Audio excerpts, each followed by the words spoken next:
بسم الله الرحمن الرحيم. سبحان الذي أسرى بعبده ليلا من المسجد الحرام إلى المسجد الأقصى الذي باركنا حوله لنريه من آياتنا إنه هو السميع البصير. صدق الله مولانا العظيم. إن الله وملائكته يصلون على النبي يا أيها الذين آمنوا صلوا عليه وسلموا تسليما. اللهم صل على سيدنا ومولانا محمد وعلى آل سيدنا ومولانا محمد وبارك وسلم. الصلاة والسلام عليك يا رسول الله وعلى آلك وأصحابك يا حبيب الله.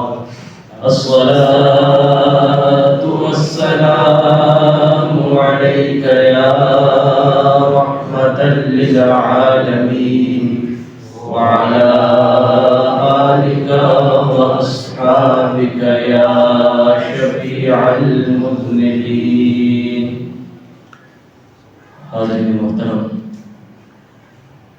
حضور تاجدار مدینہ صلی اللہ علیہ وآلہ وسلم کو اللہ رب العزت نے بے شمار معجزات عطا فرمائے. سرکار کو عطا فرمائے کہ معجزات میں آپ کا سب سے بڑا معجزہ قرآن حکیم ہے، اور دوسرے نمبر پر جو آپ کا سب سے بڑا معجزہ ہے وہ معجزہ معراج ہے. یہ وہ شرف ہے جو آپ سے پہلے نہ کسی کو نصیب ہوا اور نہ آپ کے بعد قیامت تک کسی کو نصیب ہو سکتا ہے. سفر معراج سرکار کا عظیم الشان معجزہ بھی ہے، اور سفر معراج انسان کے لیے نصاب زندگی بھی ہے. یہ بے شمار واقعات کا مجموعہ ہے جن میں ہمارے سیکھنے کے لیے بہت سے سبق بھی موجود ہیں. انسان ان واقعات کو پڑھتا جائے اور اگر سیکھنا چاہے تو اسے اپنی زندگی گزارنے کے لیے بہت سی ہدایات اور بہت سے اسباب بھی اس میں نظر آتے ہیں. خالق کائنات نے اپنے حبیب کریم صلی اللہ علیہ وآلہ وسلم کے اس معجزانہ سفر میں محبوب کریم صلی اللہ علیہ وآلہ وسلم کی بے شمار شانوں اور بے شمار عظمتوں کو اجاگر بھی فرمایا ہے. آپ حضرات جانتے ہیں نبی کریم علیہ السلام اپنی بہن چچا زاد بہن حضرت ام ہانی رضی اللہ تعالی عنہ جو سیدنا حضرت علی کرم اللہ وجہ الکریم کی سگی بہن ہیں، ان کے گھر میں آرام فرما رہے تھے. حضرت جبریل امین بارگاہ رسالت میں حاضر ہوئے اور عام جو راستہ ہے دروازے سے آنے کا اسے اختیار نہیں فرمایا، بلکہ آسمان مکان کی چھت اس میں شگاف پڑا اور حضرت جبریل امین سرکار کی بارگاہ میں حاضر ہوئے. بڑے ادب و احترام کے ساتھ آپ کو جگایا. درمیان میں بہت سے واقعات ہیں. سرکار کو مسجد حرام سے مسجد اقصیٰ لے گئے اور محبوب کریم علیہ السلام کی عزت افزائی اور سرکار کے استقبال کے لیے آپ سے پہلے جتنے انبیاء اور رسول گزرے تھے علیہ السلام وہ سارے کے سارے مسجد اقصیٰ میں موجود ہیں. یہ جتنے بھی انبیاء کرام تھے سوائے حضرت عیسیٰ علیہ السلام کے، پہلے جتنے انبیاء اور رسول گزرے وہ اپنی ظاہری دنیاوی زندگی گزارنے کے بعد قبروں میں چلے گئے تھے، لیکن شب معراج اللہ رب العزت نے اپنے محبوب کی شان دکھانے کے لیے اور سارے نبیوں کو معراج کرانے کے لیے اپنے محبوب کو ان کی امامت کا شرف عطا فرمایا۔ سبحان اللہ۔ سرکار مسجد حرام سے مسجد اقصیٰ گئے، یہ سرکار کی معراج نہیں، یہ مسجد اقصیٰ کی معراج ہے۔ سارے نبیوں نے سرکار کی ابتدا میں نماز ادا کی، یہ سرکار کی معراج نہیں ہے، بلکہ یہ سارے نبیوں کی معراج ہے کہ انہیں سرکار جیسا امام نصیب ہوا ہے۔ اور مسجد اقصیٰ میں حضرت جبریل امین علیہ السلام نے اذان کہی، سارے انبیاء کرام علیہ السلام صفوں میں کھڑے ہو گئے، صفیں بن گئیں۔ سرکار کی فطرت میں عاجزی ہے، بندگی ہے، آپ بھی ایک صف میں کھڑے ہو گئے۔ مصلی کی طرف سرکار نے پیش قدمی نہیں فرمائی۔ احادیث میں آتا ہے حضرت جبریل امین اخذ یدہ فقدمہ، جبریل امین نے آپ کا دست مبارک پکڑا اور آپ کو مصلی کی طرف بڑھا دیا۔ عرض کیا آقا، آپ یہاں مقتدی بن کے نہیں آئے بلکہ نبیوں کے امام بن کے آئے۔ مشہور نعت آپ نے بارہ سنی ہے، سارے نبیوں کے عہدے بڑے ہیں لیکن آقا کا منصب جدا ہے، وہ امام صف انبیاء ہیں، ان کا رتبہ بڑوں سے بڑا ہے۔ یہ پیچھے کھڑے یہ معمولی نہیں، یہ خود بھی بہت بڑے ہیں، لیکن یہ سرکار کا منصب ہے، سرکار کا رتبہ ہے کہ ان کا منصب سب سے جدا ہے، وہ بڑوں سے بڑے ہیں۔ جتنے نبی گزرے وہ سارے بڑے تھے، اور اللہ رب العزت نے محبوب کو یہ شان عطا فرمائی کہ ان بڑے بڑوں کا محبوب کو امام بنا دیا۔ کوئی لفظوں میں کیسے بتائے ان کے رتبے کی حد ہے تو کیا ہے، ہم نے اپنے بڑوں سے سنا ہے، صرف اللہ ہی ان سے بڑا ہے۔ اس کائنات میں اگر ان سے بھی بڑا ہے تو وہ ذات باری تعالیٰ ہے، جس نے اپنے محبوب کو یہ سارے اعزازات اور یہ سارے شرف عطا فرمائے۔ سرکار مصلی امامت پہ تشریف لے گئے، اور آپ جانتے ہیں امام سے بنایا جاتا ہے جس کو بہتر سمجھا جائے، علم میں، عمل میں، تقوی میں، پرہیزگاری میں، جس کو بہتر سمجھا جاتا ہے اسے امام بنایا جاتا ہے۔ میرا اور آپ کا مقرر کردہ امام اگر وہ چند لوگوں سے بہتر ہو تو ہم اسے امام بناتے ہیں۔ ذرا دیکھیے محبوب کی شان و عظمت کیا ہے، میں اور آپ بھی جسے امام بنائے تو دیکھ کے بناتے ہیں کہ اس کے اندر کوئی خوبی ہے، کوئی تقویٰ ہے، کوئی پرہیزگاری ہے، کوئی علم کی دولت ہے۔ رب نے جسے نبیوں کا امام بنایا اس کی شان و عظمت کا عالم کیا ہے۔ اللہ رب العزت نے اپنے محبوب کو یہ شرف عطا فرمایا۔ سرکار مسجد اقصیٰ میں انبیاء کرام علیہ السلام کی امامت کرا رہی ہے، اور ہمارے علماء نے لکھا ہے عالم ارواح میں جو عہد نبیوں سے دیا تھا کہ اگر میرا محبوب تم میں سے کسی کے زمانے میں آ جائے لَتُؤْمِنُنَّ بِهِ وَلَتَنْصُرُنَّ، تم سب نے ایمان بھی لانا ہے، محبوب کی مدد بھی کرنی ہے۔ اللہ رب العزت کو معلوم تھا کہ میرے محبوب نے کسی نبی کے دور میں نہیں آنا، سرکار خاتم النبیین ہے، سب سے آخر میں تشریف لائیں گے۔ ہر نبی اپنے اپنے عہد میں منتظر تھا کہ اللہ رب العزت نے جو وعدہ ہم سے دیا وہ وعدہ وفا کیسے ہوگا، اس وعدے کو پورا کیسے کریں گے۔ خالق کائنات نے مسجد اقصیٰ میں سارے نبیوں کو جمع کر کے میثاق میں لیے گئے وعدے کی عملی شہادت فراہم کرنے کے لیے سارے نبیوں کو جمع کیا کہ اب محبوب کی ابتدا میں نماز بھی ادا کرو اور اس وعدے کی وفا بھی کر دو جو عالم ارواح میں روز میثاق تم سے جو عہد دیا گیا تھا۔ سارے نبی سرکار کی ابتدا میں کھڑے ہوئے، نماز ادا کی۔ یہ سارے وہ ہیں جو قبروں میں چلے گئے ہیں۔ ہم نماز جنازہ جب پڑھتے ہیں مردہ آگے ہوتا ہے، زندہ پیچھے ہوتے ہیں۔ اگر مردوں کو پیچھے رکھ دیا جائے اور زندہ آگے کھڑے ہو جائے تو نماز جنازہ نہیں ہوگی۔ نماز جنازہ کا طریقہ یہ ہے کہ مردہ آگے اور زندہ پیچھے ہوں۔ اب ذرا اندازہ کیجئے، جو پہلے موت کا ذائقہ چکھ چکے تھے، جو قبروں میں پہنچ چکے تھے، وہ سارے کے سارے پیچھے موجود ہیں۔ معلوم ہوا جب جو قبروں میں جانے کے بعد زندہ ہیں وہ سارے پیچھے ہیں۔ اگر وہ زندہ ہیں تو جو ان کی اقتدا کر رہے ہیں اللہ نے انہیں کیسی حیات عطا فرمائی، کیسی زندگی عطا فرمائی۔ اسی لیے اعلیٰ حضرت نے فرمایا تھا تو زندہ ہے واللہ، تو زندہ ہے واللہ، واللہ کا مطلب اللہ کی قسم، 2 مرتبہ قسم کھا کے کہا آقا آپ زندہ ہیں، تاکہ اس عقیدے میں کوئی شک شبہ نہ رہے۔ فرق صرف اتنا ہے، میری چشم عالم سے چھپ جانے والا، ہماری نگاہوں کے سامنے نہیں، پردہ آ گیا ہے۔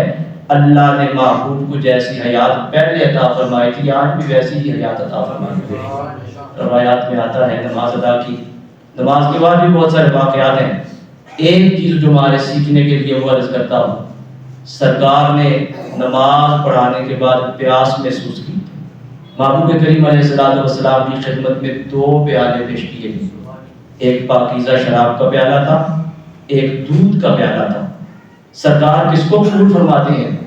جب یہ پیالے پیش کیے گئے، محبوب کریم علیہ السلام نے دودھ کا پیالہ پسند فرمایا، آپ نے وہ پیالہ اٹھایا، دودھ نوش فرمایا۔ حضرت جبریل امین نے جب یہ دیکھا، انہوں نے اللہ رب العزت کی حمد و ثنا بیان کی اور کیا کہا؟ الحمدللہ الذی ہداک الفطرہ، ساری تعریفیں اس رب کے لیے ہیں جس نے فطرت کی طرف آپ کی رہنمائی فرمائی۔ یہ فطرت میں ہے۔ سرکار نے شراب کو قبول نہیں فرمایا، حالانکہ وہ یہ شراب تھی، وہ پاکیزہ شراب تھی، لیکن سرکار نے دودھ کے پیالے کو قبول فرمایا، اور جبریل امین نے اللہ رب العزت کی حمد و ثنا کی اور عرض کی کہ سب تعریفیں اس رب کے لیے ہیں جس نے محبوب فطرت کی طرف آپ کی رہنمائی فرمائی۔ اور اگر آپ شراب، پاکیزہ شراب کا پیالہ قبول فرما لیتے تو کیا ہوتا؟ حضرت جبریل امین نے عرض کی لو اخذت الخمر غوت امتک، آقا اگر آپ شراب کا پیالہ قبول فرماتے تو آپ کی امت گمراہ ہو جاتی۔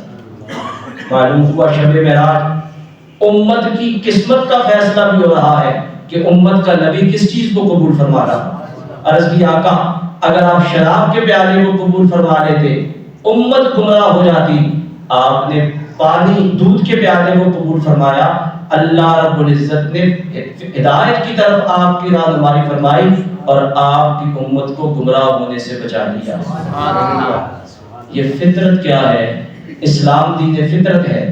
اللہ رب العزت قرآن مقدس میں ارشاد فرماتا ہے فطرت اللہ التی فطر الناس علیہا، یہ اللہ کی وہ فطرت ہے جس پر اس نے سب لوگوں کو پیدا فرمایا۔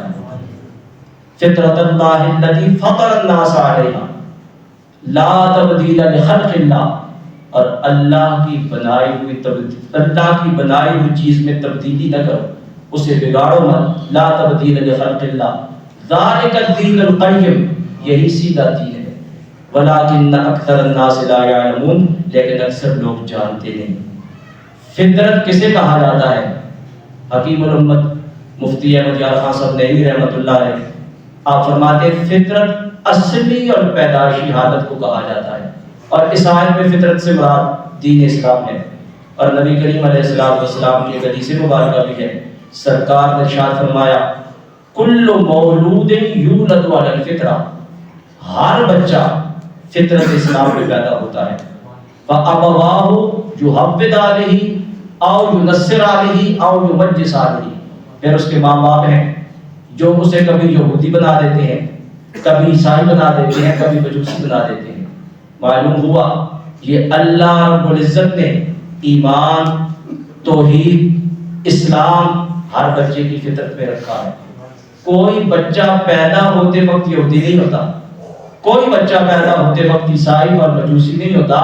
اللہ ہر بچے کو فطرت اسلام میں پیدا فرماتا ہے۔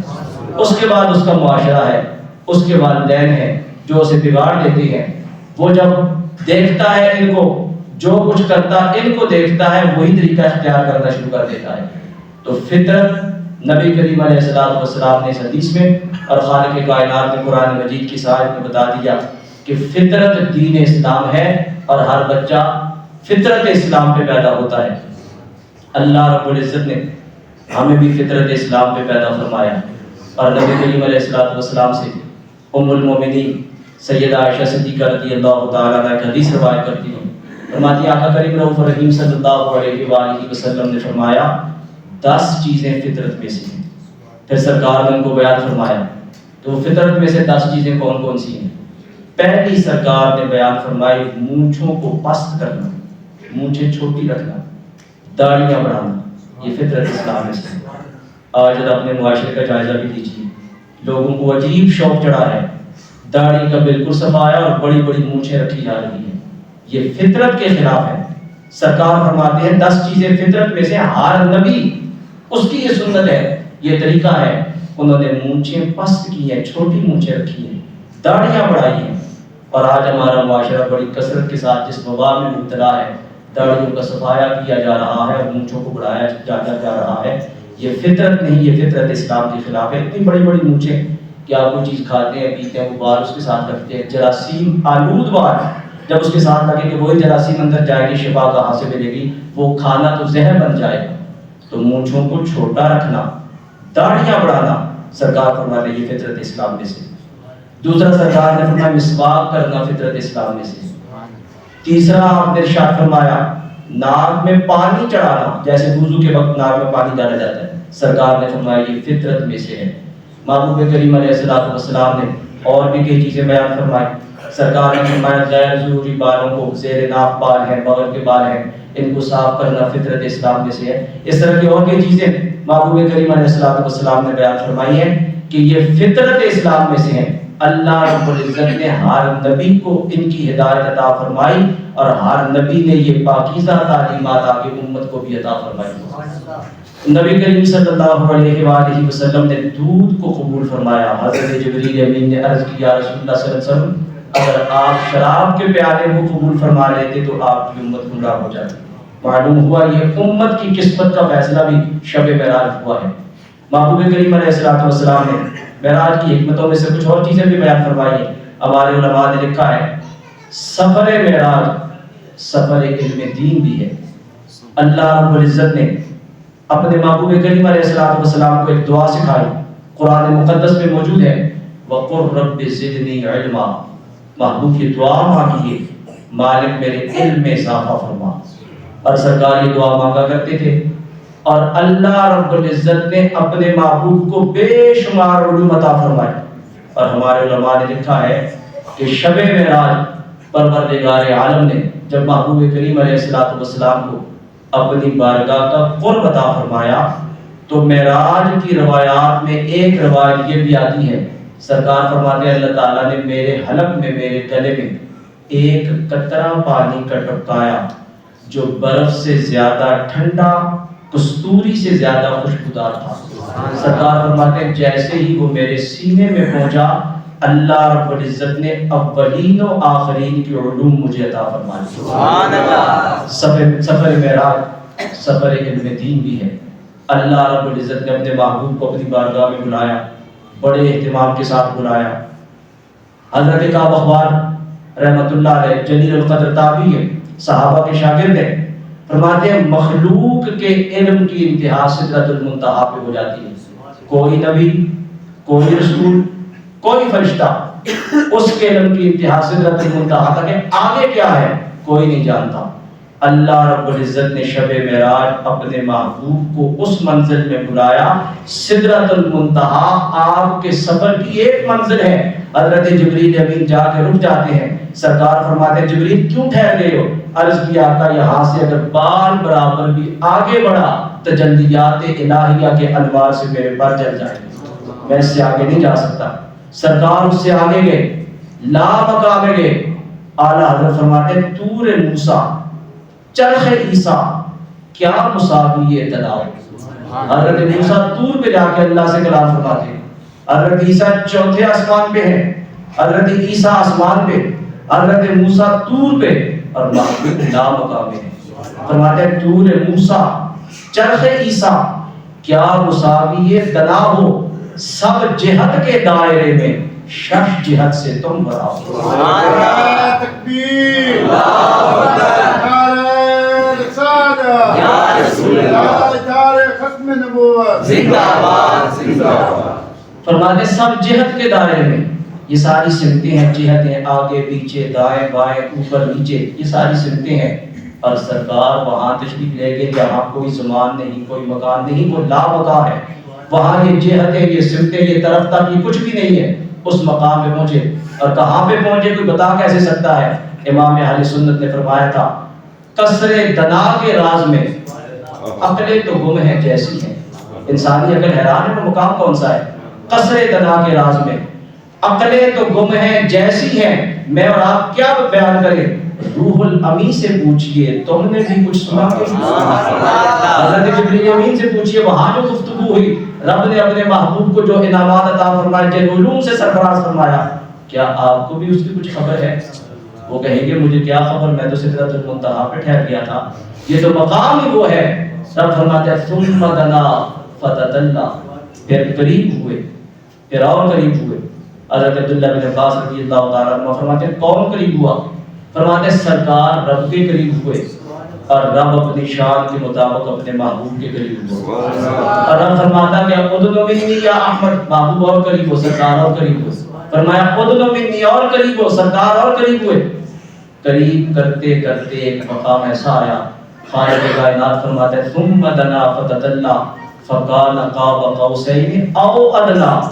اتنا قریب ہو گئے کہ 2 کمانوں کا فاصلہ رہ گیا، بلکہ اس سے بھی کم. اب اس قرب کی انتہا کو کوئی لفظوں میں بیان نہیں کر سکتا. وہاں بلا کے اپنے محبوب کو کیا عطا فرمایا؟ اپنا دیدار بے حجاب عطا فرمایا. سرکار فرماتے ہیں میں نے سر کی آنکھوں سے اپنے رب کو دیکھا. اللہ رب العزت نے اپنے محبوب کے ساتھ کیا کلام فرمایا ہم جان نہیں سکتے. قرآن نے اتنا بتا دیا وَأَوْحَى إِلَىٰ عَبْدِهِ مَا أَوْحَىٰ، اس نے وحی کی اپنے بندے کی طرف جو وحی کی. اب جو وحی کی اس کو الفاظ میں بیان نہیں کیا جا سکتا.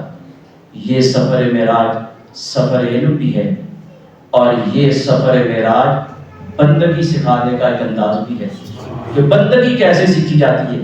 علماء کرام نے فرمایا ہے اللہ رب العزت نے اپنے محبوب کو اپنی بارگاہ کا یہ اتنا قرب عطا فرمایا، اور ایک مقام پہ قرب میں کی منزلوں میں کعبہ قوسین او ادنی کی منزلوں میں جلوہ کر کر کے اپنے محبوب سے پوچھا بما مشرف ہوگا، محبوب آج آپ کو کس شرف سے سرفراز کروں، کون سا شرف عطا فرماؤں؟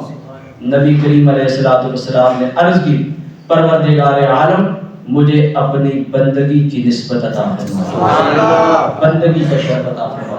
اس مقام پہ جا کے بھی سفر کی ابتدا بھی سبحان الذی اسری بعبدہ، اور کعبہ قوسین او ادنی کی منزلوں میں جلوہ گر ہو کے بھی رب فرماتا ہے فاوحی الی عبدہ ما اوحی. وہاں بھی عبدیت، یہاں بھی عبدیت. اور عبد جسم اور روح کے مجموعے کو کہا جاتا ہے، جو یہاں سے چلا جسم اور روح کے ساتھ چلا، جو وہاں پہنچا وہ بھی جسم اور روح کے ساتھ پہنچا. عبد کہتی اسی نے.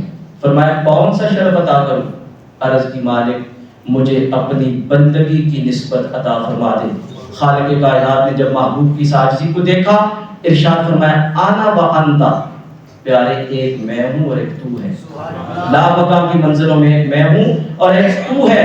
وما سواک الا خلقت لاجلک، اور پیارے آپ کے سوا جو کچھ ہے وہ میں نے تیرے لیے بنایا. سبحان اللہ، نعرہ تکبیر، اللہ اکبر، رسالت یا رسول اللہ، رحمت للعالمین، زندہ باد. سرکار نے اللہ نے فرمایا ایک تو ہے اور ایک میں ہوں، اور باقی جو کچھ ہے وہ میں نے تیرے لیے پیدا کیا. اعلیٰ حضرت نے شاید اسی کا ترجمہ کرتے فرمایا تھا زمین و زمان تمہارے لیے، مکین و مکان تمہارے لیے، چنی و چنا تمہارے لیے، بنے دو جہاں تمہارے لیے. جب اللہ رب العزت نے یہ فرمایا کہ سرکار نے بندگی، آپ نے فرمایا مجھے بندگی کا شرف عطا فرما. محبوب نے کیا عرض کی اللہم انت وما انا، مالک تو ہی تو ہے، میں کچھ بھی نہیں، تو ہی تو ہے. وما سوا ذالک ترکت لاجلک، میرے خالق تو فرماتا ہے کہ تو نے سب کچھ میرے لیے پیدا کیا، اور میں تیری بارگاہ میں عبدیت اور بندگی کی نسبت مانگ رہا ہوں. تو ہی تو ہے، میں کچھ بھی نہیں، میں تیری بارگاہ میں آیا ہوں، میں نے سب کچھ تیری رضا کے لیے چھوڑ دیا. وہ محبوب نبی جو رب کی بارگاہ میں جائیں اور رب جنہیں یہ فرمائے اور وہ عرض کریں مالک میں نے تیرے لیے سب کچھ چھوڑ دیا تیری رضا کے لیے، ہم ان کی امتی ہیں. سرکار فرماتے ہیں مالک تیری رضا کے لیے میں نے سب کچھ چھوڑ دیا. وہ کیسا امتی ہے جو رب کی رضا کے لیے 10 منٹ دکان بھی بند نہیں کر سکتا کہ نماز جماعت کے ساتھ ادا کر لے. وہ اپنی دکان بند نہیں کر سکتا، وہ اپنے وقت کی قربانی نہیں دے سکتا، وہ صبح کی نماز کے لیے نیند کی قربانی نہیں دے سکتا. وہ کیسا امتی ہے جو آقا سے محبت کا دعویٰ بھی کرتا ہے، رب کی بندگی کا دعویٰ بھی کرتا ہے، اور خالق کائنات کیا فرماتا ہے؟ مقبول بندوں کی علامت کیا ہے؟ وَاذْكُرِ اسْمَ رَبِّكَ وَتَبَتَّلْ إِلَيْهِ تَبْتِيلًا، اپنے رب کے نام کا ذکر کرتا رہے اور سب سے کٹ کر اسی کا ہو رہے، سب سے کٹ کے اسی کا ہو جا۔ جس کو نماز کی فرصت نہیں، جس کو عبادت اور بندگی کی فرصت نہیں، سرکار تو فرماتے ہیں مجھے اپنی بندگی کی نسبت عطا فرما، اور اللہ رب العزت پسند بھی اسی کو فرماتا ہے جو اس کی بارگاہ میں عاجزی کرتا ہے، بندگی کرتا ہے، اظہار ندامت سے اللہ کی بارگاہ میں حاضر ہوتا ہے۔ فرض تک شاعر عرب میں بڑا مشہور شاعر گزرا ہے، شاعروں کی زندگی جیسی ہوتی ہے، بڑی عیاشی والی زندگی گزاری۔ ایک مرتبہ امام حسن بصری رحمۃ اللہ علیہ کی خدمت میں حاضر ہوا، ایک مجلس میں حاضر ہوا، وہ بھی موجود ہے، حضرت امام حسن بصری رحمۃ اللہ علیہ بھی موجود ہے۔ کہنے لگا اللہ کی قدرت تو دیکھیے، یہ وہ مجلس ہے جس میں ایک بہترین بندہ بھی موجود ہے اور ایک بدترین بندہ بھی موجود ہے۔ لوگوں نے پوچھا بہترین کون ہے؟ کہنے لگا حضرت امام حسن بصری رحمۃ اللہ علیہ، بہت جلیل القدر تابعی ہوئے۔ ام المومنین حضرت ام سلمہ رضی اللہ تعالیٰ عنہ کی خدمت میں، آنا کی خدمت میں آپ کو حاضری کا شرف حاصل ہے۔ حضرت علی کرم اللہ وجہ کریم کے عظیم شاگردوں میں سے ہوئے حضرت امام حسن بصری رحمۃ اللہ علیہ۔ کہنے لگا بہترین حضرت امام حسن بصری رحمۃ اللہ علیہ، پوچھا بدترین کون ہے؟ کہنے لگا بدترین میں خود۔ یہ اللہ کی قدرت ہے کہ یہ وہ مجلس ہے جس میں ایک بہترین بندہ بھی موجود ہے، ایک بدترین بندہ بھی موجود ہے۔ پروردگار عالم کو کبھی کبھی زبان سے نکلی ہوئے جملے پسند آ جاتے ہیں۔ فرزدق مر گیا، مرنے کے بعد کسی نے خواب میں دیکھا، پوچھا بتا تیرے ساتھ کیا معاملہ ہوا؟ کہنے لگا اللہ کی بارگاہ میں پیش ہوا، زندگی بھر کی بدعمالی اور گناہ گنے گئے، بڑا خوف اور ڈر محسوس ہوا کہ اب نجات کی کوئی صورت نظر نہیں آتی، مجھ پہ کب کبھی طاری ہوگی۔ خالق کائنات نے فرمایا جس دن تو نے عاجزی سے کہتے ہوئے کہا تھا کہ میں بدترین ہوں، میں نے تیری مغفرت اسی دن کر دی۔ تجھے احساس ہو گیا کہ میں بدترین ہوں، ندامت اور شرمندگی دل میں پیدا ہوگی، میں نے اسی دن تیری مغفرت کر دی۔ تو سرکار نے فرمایا مجھے بندگی کی نسبت عطا فرما، اور بندے کے لیے بندہ بن کے رہنا یہی اس کی معراج ہے، اور نماز ہمیں اسی بندگی کا سبق دیتی ہے۔ بندہ وہ ہے جو اپنے رب کی مان کے چلتا ہے، جو نفس کی مان کے چلے وہ بندہ نہیں بن سکتا، اس کے اندر تکبر آ جاتا ہے۔ تو سرکار کی معراج سے سیکھنے کے لیے ایک سبق ہمیں یہ بھی ملا، سرکار کو بندگی عاجزی پسند ہے، محبوب کی امتی کو بھی بندگی اور عاجزی کے ساتھ اپنی زندگی گزارنی چاہیے۔ نماز کی پابندی، قرآن کی تلاوت کی پابندی، ذکر کی پابندی، درود شریف کی کثرت، یہ بندگی کی علامات ہیں، اور اس کے بعد اپنی زندگی کا جائزہ لینا چاہیے۔ کبھی اپنی عبادت پہ غرور اور تکبر نہیں کرنا چاہیے۔ رب نے مقبولوں کی صفات بیان کرتے فرمایا تھا والذین یبیتون لربہم سجدا وقیاما، رب کے مقبول اور محبوب بندے وہ ہیں جن کی راتیں کبھی حالت سجدہ میں گزرتی ہیں اور کبھی حالت قیام میں گزرتی ہیں، اور صبح اٹھ کے وہ ناز نہیں کرتے اپنی عبادت پہ، بلکہ عرض کرتے مالک جیسا تیری عبادت کا حق تھا ہم ویسی عبادت نہیں کر سکتے، جیسی تیری معرفت کا حق تھا، پہچان کا حق تھا، ایسی معرفت ہم حاصل نہیں کر سکے۔ رات ساری عبادت میں گزارتے ہیں، راتی زاری کر کر روندے، نیند اکھالی دھوندے، فجری کو گنہار کا ہاون سب کی نیمیں ہوں۔ تکبر نہیں آتا، عاجزی آتی ہے، یہ رب کے مقبولوں کی علامات ہیں۔ سیکھنے کے لیے واقعہ معراج میں اور بھی بہت کچھ ہے، لیکن وقت کے دامن میں گنجائش نہیں کہ اس مضمون کو آگے بڑھایا جائے۔ میں نے ترتیب کے ساتھ واقعہ معراج بیان نہیں کیا، وہ آپ نے بارہا سنا ہے، اس میں ہمارے لیے جو سبق تھے ان میں سے 2-3 سبق آپ کو گوش گزار کیے ہیں۔ پروردگار عالم محبوب کریم صلی اللہ علیہ وآلہ وسلم کی محبت نصیب فرمائے، اور سرکار کی اطاعت اور پیروی میں زندگی بسر کرنے کی توفیق عطا فرمائے۔